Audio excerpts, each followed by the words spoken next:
मुझे बिल्कुल अजनबी लगी। मुझे पता था कि दादाजी और दादी के बीच कभी खास लगाव नहीं रहा। उनकी शादी भी परिवार के दबाव में हुई थी और सुना था कि दादी ने कभी अपने प्रेमी के साथ भागने की कोशिश भी की थी, लेकिन उन्हें पकड़कर वापस ले आया गया था। लेकिन मैंने कभी नहीं सोचा था कि दादाजी इतनी नफरत कर सकते हैं कि वो दादी की मौत की बात कहें। मैं गुस्से में दरवाजे की तरफ दौड़ा और उसे खोलने ही वाला था कि तभी मेरे सिर के पीछे किसी भारी चीज से जोरदार वार हुआ। कुछ ही सेकंड में मेरा शरीर ढीला पड़ गया और मैं गिरने लगा। गिरते समय मैंने देखा दादाजी के चेहरे पर एक संतुष्ट मुस्कान थी। जब मेरी आंख खुली तब अगला दिन लगभग दोपहर का समय था। मेरे सिर के पीछे दर्द हो रहा था। मैंने हाथ लगाया तो एक बड़ा सा सूजन महसूस हुआ और उंगलियों पर थोड़ा खून भी लगा। पिछली रात की सारी बातें मेरे दिमाग में घूमने लगी। मैं तुरंत उठकर कमरे से बाहर गया तो देखा दादी आंगन में मुर्गियों को दाना खिला रही थी। मुझे देखकर वो मुस्कुराई और बोली, "भूखा उठ गया, तू तो मुझसे भी ज्यादा सोता है।" उन्हें इस तरह सामान्य देखकर मुझे थोड़ी राहत मिली, लेकिन उसी समय दादाजी की बात याद आ गई। मैंने अनजाने में उनके पैरों की तरफ देखा। दादी ने तुरंत मेरी हरकत नोटिस कर ली और चारों तरफ देखकर बोली, "क्या हुआ, डर गया क्या?"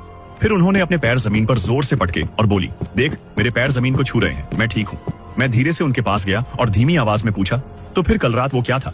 दादी थोड़ा और पास आई और बहुत धीरे से बोली, "शायद वो चीज है जो मैं दावत से अपने साथ ले आई थी।" फिर उन्होंने मुझे एक ताबीज दिया और कहा, "इसे अपने तकिए के नीचे रख लेना और रात में चाहे कुछ भी सुनाई दे, जवाब मत देना और बाहर मत निकलना।" मैंने ताबीज ले लिया और सिर हिला दिया, लेकिन मेरे मन में सवाल और भी बढ़ गए। अगर दादी सच बोल रही हैं, तो वो रात में अचानक गायब कैसे हो गई? और अगर वो झूठ बोल रही हैं, तो दादाजी ने मुझे क्यों मारा?